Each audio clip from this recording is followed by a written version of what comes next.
Licenia Espinel y Washington Yepes comparten un diálogo con el invitado.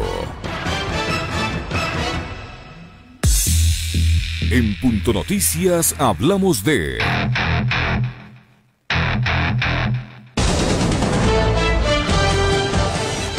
La Confederación de Nacionalidades Indígenas del Ecuador, CONAIE, cuestionó el informe a la nación del presidente Lenín Moreno. En su cuenta de Twitter, la CONAIE criticó que el mandatario hable de casos de corrupción cuando se pisotea la Constitución desde la presidencia de la República. La organización indígena calificó de desastroso el manejo de la emergencia sanitaria y mencionó que el país está gobernado por grupos económicos y financieros evasores de impuestos.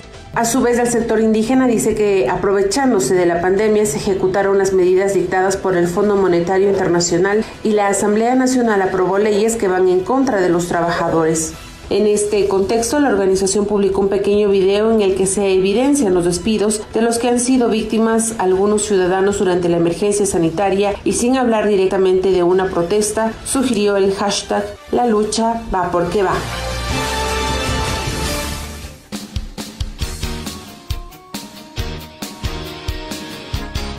Las 8:41. Era Chalán, vicepresidenta de la Ecuarunari, está con nosotros, les saludamos cordialmente. El pronunciamiento de la CONAIE, Naira, es contundente, y termina diciendo lo que usted acaba de escuchar: la lucha va porque va. El presidente Moreno lo que hizo en el informe es agradecer, felicitar a la policía, a los militares, pero nunca se refirió a ese gran sacrificio que han hecho quienes están en primera línea sosteniendo el sistema hospitalario a riesgo inclusive de sus propias vidas, enfrentando la pandemia, y de la gente que murió y que ha muerto por decenas de miles. Circunstancias entonces que son motivo para hacerle la pregunta, reiterativa por cierto: la lucha va porque va. ¿Cómo están? Muchísimas gracias por la invitación a este espacio. Un saludo para todos quienes nos escuchan.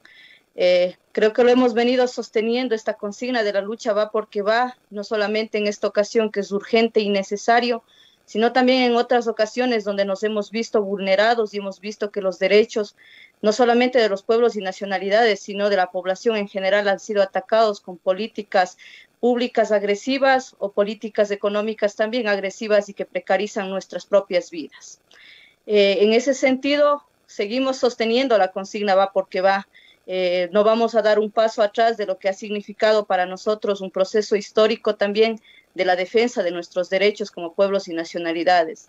Y hemos dicho siempre nosotros que agotamos una instancia del diálogo, y nosotros ya la hemos agotado, esta instancia del diálogo. Incluso en este momento de la pandemia, varios sectores se han predispuesto y han dado alternativas y han manifestado la inconformidad con todo lo que está sucediendo en este momento. Eso es abrirse y decir, bueno, estamos dispuestos acá y acá está nuestra propuesta para combatir esta pandemia o para hacer frente a una eminente crisis económica a la que ya estamos sujetos. Sin embargo, no se ha dado cabida a esta inconformidad, a estos planteamientos que salen desde los sectores sociales. Por eso es que decimos, ahora nos toca optar por un último recurso, que es la organización social, que le hemos venido sosteniendo, como ya lo he dicho, pero que también las calles han sido un lugar de reivindicación para nosotros. En ese sentido, seguimos sosteniendo como punto de reivindicación para los pueblos y nacionalidades y sobre todo para la demanda popular. Naira, buenos días, le saluda Licenia Espinel. ¿Hay unidad al momento en el movimiento indígena? Le pregunto esto porque resulta al menos extraño escuchar las declaraciones, por ejemplo, de Leonidas Issa respecto a las que posteriormente hizo el señor Jaime Vargas, porque al parecer hay la decisión de un lado de manifestarse pacíficamente, de evidenciar un malestar, y por otro se señala que no está descartado, que se esperara que se supere la crisis sanitaria, pero quizá para cuando se supere la crisis sanitaria todo ya esté sentado, dado por hecho y aplicado. ¿Qué está pasando al interior del movimiento indígena? Nosotros hemos tenido ya momentos en el que se ha evidenciado la potencia que tenemos como movimiento indígena, y una de ellas fue la muestra que dimos en octubre. En este momento no hay ninguna división dentro del movimiento indígena, son interpretaciones que sí se han dado desde otros medios de comunicación que han intentado confundir a la población, poniendo discursos, interpretando según la conveniencia de estos medios. Nosotros hemos dicho, y está claramente en la resolución del Consejo Político de la CONAIE que se celebró la semana pasada, en la que decimos, nosotros nos unimos a las manifestaciones de los estudiantes y los trabajadores mientras preparamos también ya la movilización nacional. Ustedes entenderán que dentro del movimiento indígena no funciona por decreto, sino funciona porque previo a una llamada movilización nosotros necesitamos preparar las condiciones dentro de nuestras organizaciones, dentro de nuestras bases para poder hacer un llamado ya a la movilización nacional. En ese sentido nosotros nos encontramos ya en un proceso de trabajar estas condiciones dentro de nuestras organizaciones de base. Por eso es que llamamos a unirnos a todos los plantones, a todas las acciones de hecho que se están haciendo en los diferentes territorios y los diferentes grupos como trabajadores y estudiantes, porque eso nos permitirá también progresivamente ir sumando fuerzas ya cuando nuestras organizaciones de base también podamos insertar en esta dinámica de resistencia con mucha más fuerza como lo hemos venido haciendo en otros momentos. Ahora, Naira, el presidente Moreno en su discurso, y hay que referirse obligatoriamente a ese discurso que lo dio ayer, que a lo mejor es el último, dijo que él apoya a las Fuerzas Armadas y a la Policía Nacional porque apoya a los que le apoyan. En una clara alusión a que evidentemente va a desatarse un nivel de represión importante, al menos, si es que existe movilización social, cosa que fue corroborada ya por el secretario Roldán, que dijo, bueno, los responsables de los contagios, si se movilizan, serán los manifestantes y habrá sanción enérgica. Aparte de eso, la persecución a la que están sometidos los dirigentes políticos, algunos de otros sectores y los dirigentes de la misma CONAIE. Entonces, bajo ese contexto, ¿cómo piensan enfrentar las movilizaciones que ustedes anuncian? Porque la lucha va porque va. Así es, nosotros sostenemos esta consigna, como ya lo he dicho, y realmente creo que hay que voltear los ojos a decir la realidad, a decir la verdad. Nosotros no salimos porque la cosa esté bien, porque el panorama, el contexto para nosotros esté bien. Salimos porque hay alguien que está cambiando esas condiciones, porque hay alguien que está sumiendo en un riesgo mucho mayor de las propias vidas de los ecuatorianos y ecuatorianas. En ese sentido sí calificamos de miserable todo aquello que se está diciendo, porque nosotros nos movemos por una causa que ellos lo están promoviendo. Es decir, vienen, ponen medidas económicas y resulta que esperan que el pueblo no diga nada y que nosotros nos quedemos callados y en nuestras casas, porque eso es lo que hicieron. Aprovecharon de una pandemia, el confinamiento, el distanciamiento social, el aislamiento social, para imponer un plan que ya venía trabajándose no solamente en este contexto. Entonces, que no vengan a decir que la crisis la estamos paliando, la crisis sanitaria, son necesarias paliarlas de esta manera. Es mentira, esto ya venía planificándose de tiempo atrás y vieron el contexto perfecto como para imponer estas medidas en este momento en el que la gente tiene mucha más dificultad en reaccionar. Digo en dificultad porque evidentemente corremos riesgo, nuestras propias vidas corren riesgo, pero esa culpabilidad la debería cargar el gobierno nacional, porque debería ser incluso considerado un crimen todo lo que están haciendo, aumentar los cinturones de pobreza, aumentar la mendicidad, aumentar la desnutrición infantil, aumentar el porcentaje de los estudiantes que no pueden ingresar a la universidad debería ser considerado un crimen. Mientras ellos lo cubren esto bajo la legalidad, nosotros en cambio vamos siendo afectados cuando estamos ejerciendo un legítimo derecho que es el derecho a la protesta. Naira, ¿cómo ve el sector indígena el discurso o el informe, más que el discurso, el informe a la nación que ofreció ayer el presidente de la República y estos 4 ejes en los que dice que se va a centrar sus últimos 12 meses de administración? ¿Ustedes creen en esa rendición de cuentas formulada ayer por el presidente? ¿Creen que todo lo que dice se ha cumplido y creen que se va a poder cumplir lo que ofrece ahora? Si en otras condiciones no se lo cumplió porque además la realidad contradice su discurso, vemos que, por ejemplo, ha dicho que uno de los pilares fundamentales será el trabajo, y él mismo admite que 150.000 trabajadores están desvinculados de sus puestos, de sus labores. Entonces entra en una contradicción bastante crítica decir que se preocupa por un sector cuando está a la larga está propiciando un escenario para ahondar esa propia crisis. Lo otro ha dicho la educación, cuando se ha venido también reduciendo durante estos años que el Estado al frente se ha venido reduciendo el presupuesto a la educación, y ahora también termina con 98 millones de dólares, diciendo que el 15% no es necesario para la universidad pública, para los institutos de educación superior. Entonces vemos ese informe de la Nación como un circo, y sobre todo como un ritual del poder en donde tienen todo planificado, los escenarios, tienen planificado un guión y dicen a qué hora deben aplaudir. Incluso para eso tienen todo planificado. Entonces es un circo montado para legitimar aquello que están haciendo bajo la legalidad, legitimar todo aquel beneficio que están recibiendo los grandes grupos de poder económico. Y aquí no se está diciendo otra cosa más que necesitamos que se dé cumplimiento a una realidad, a una necesidad básica de los ecuatorianos y ecuatorianas. No se puede privilegiar de que bajo el título de fomento productivo, que es donde mayormente están destinando los fondos, por contrario, se esté reduciendo la capacidad de las familias ecuatorianas de acceder incluso a la canasta básica. Con un sueldo de $200 es imposible acceder a una canasta básica de $700. Entonces esas pequeñas realidades que capaz para el gobierno también son casos aislados, es una realidad generalizada en el pueblo ecuatoriano, y eso es lo que necesitamos que se dé cumplimiento. Sin embargo, hay poca esperanza también, la credibilidad mismo que ahora tienen las instituciones del Estado, la credibilidad que tiene el presidente, da cuenta de la poca confianza que la población tiene de que realmente se pueda proteger estas necesidades básicas que estamos demandando en este momento. El presidente ha dicho que el año que termina, es decir, este último año de su gobierno, será histórico, porque será el año en que empezará el desarrollo para preservar, cito, la salud de todos, asegurar la supervivencia de quienes no tienen alimentación, reactivar la economía para proteger el empleo.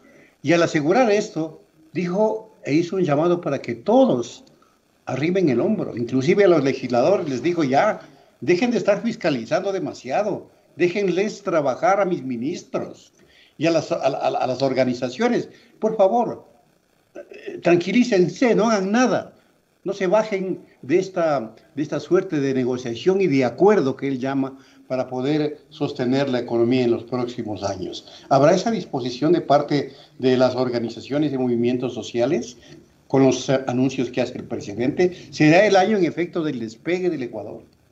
Nosotros hemos venido poniendo el hombro para un Ecuador desde hace muchísimos años, pero permanentemente nos han estado poniendo los pies encima. Entonces no se puede pedir más si nosotros ya nos encontramos en una condición en la que ya no podemos aportar. ¿De dónde aportamos? En la explotación laboral, dando más trabajo, reduciendo nuestra posibilidad de compartir con nuestras familias, nuestra posibilidad de tener una vida digna, con educación, con salud. ¿Qué más damos? Si ya nos han saqueado todo lo que hemos tenido. Y en este momento lo que se ha dicho es efectivamente capaz que de aquí sí vaya a ser un cambio al desarrollo, pero que aclare el desarrollo para quién. ¿Para quién va a ser el desarrollo? Y él mismo ha manifestado que va a dar prioridad en este momento como un mecanismo de la reactivación de la economía del país, la minería. Y es algo que nosotros hemos estado totalmente opuestos. Si ya con los proyectos mineros que se implementaron durante el gobierno de Rafael Correa y que han hecho muchísimo daño también a los territorios y a la misma naturaleza, a las fuentes acuíferas y a la supervivencia de los pueblos y nacionalidades en estos territorios, ¿qué estamos esperando en este momento? ¿Que se ahonde el nivel de explotación minera? ¿Para qué? Cuando ya tenemos una experiencia de ser un país primario exportador con el petróleo. ¿Qué ha sucedido en las provincias donde se ha dado la explotación petrolera? En este momento vemos que justamente en medio de la pandemia se dio ya un derrame petrolero. lo cual hizo que estas familias que están a las riberas de los ríos, en donde mayormente fue afectada, no están recibiendo un respaldo, no están recibiendo asistencia del Estado para combatir las enfermedades. Esa misma realidad nos espera cuando ahonde la explotación minera que se está proponiendo. Entonces, en ese sentido, en este momento, la precarización laboral, ¿qué es lo que ha dicho? Maestros apoyen, ¿con cuánto? Con 13% del salario que tienen. ¿Para dónde va a ir a parar si ni siquiera se está cubriendo lo básico para la salud? Se está recortando a la educación, se está recortando los salarios de los maestros, se está recortando además las privatizaciones que están ya en este momento campeando, pero que también se venían desde antes. En este momento, ¿qué va a pasar con los trabajadores de las empresas públicas que van a ser, según ellas, eliminadas, pero van a ser vendidas? Entonces, sí necesitamos también claridades en su discurso. Nosotros decimos que lo raro del informe de la Nación hubiese sido que se den claridades de lo que está sucediendo, de qué grupos de poder se están beneficiando de todas aquellas políticas políticas económicas y leyes que se están fomentando en este momento, que se clarifique alrededor de quiénes son los beneficiarios, pero además de cómo esto está afectando a la población, porque si no eso parecería, como ya lo mencioné, en un circo. Eso es lo que están haciendo en este momento y en donde han alquilado la Asamblea Nacional para desarrollar ese círculo. Nos parece bastante penoso que no se haya podido responder a varias de esas inquietudes que seguramente nosotros esperaríamos que se nos responda. ¿A dónde van a insertar laboralmente a esos 150 trabajadores que quedaron fuera de sus espacios laborales? ¿Qué va a pasar con la violencia de género y con los embarazos en adolescentes, por ejemplo, que se le quitó además del presupuesto para prevenir estas situaciones sociales que conflictúan mucho más la vida de las mujeres en especial? ¿Qué va a pasar además con alrededor de 100,000 estudiantes que no van a poder ingresar a la educación pública? Queremos respuestas de eso, ¿a dónde se les va a incluir? Y ahora, según ellos también, por incluirnos dentro de una nueva era tecnológica, viene el teletrabajo. Lo que no se está diciendo es que hay una explotación mucho mayor y en este momento los docentes, los servidores públicos se están dando cuenta de una explotación sin límites en el teletrabajo. Ya las empresas ya no deben cubrir el costo del internet, el costo de las máquinas, no deben cubrir eso. Los medios básicos para un trabajo, los medios de producción ya no están cubriendo, es decir, a más uno de ser explotado debe cubrir esas condiciones mínimas para poder laborar. Entonces, ¿qué es lo que está pasando? ¿Por qué se está privilegiando que en este momento los mismos grupos de poder, que ha dicho que va a cobrar más de 4.000 millones de dólares que adeudan los 500 grupos económicos aquí en el Ecuador, pero ya viene eso arrastrándose desde el año pasado? Resultó más fácil quitarles el salario a los trabajadores antes que cobrar una deuda en pie de estos 500 grupos económicos de poder. Al parecer sí, por eso están haciendo lo que hacen y en este momento la única salida que tenemos es resistir y luchar. Muchas gracias a Nayara Chalán, vicepresidenta de la Ecuarunari. Esta última parte es absolutamente cierto, Nayara. El teletrabajo está resultando una explotación sin límite y misericordia, y es la verdad. ¿Quién está regulando eso?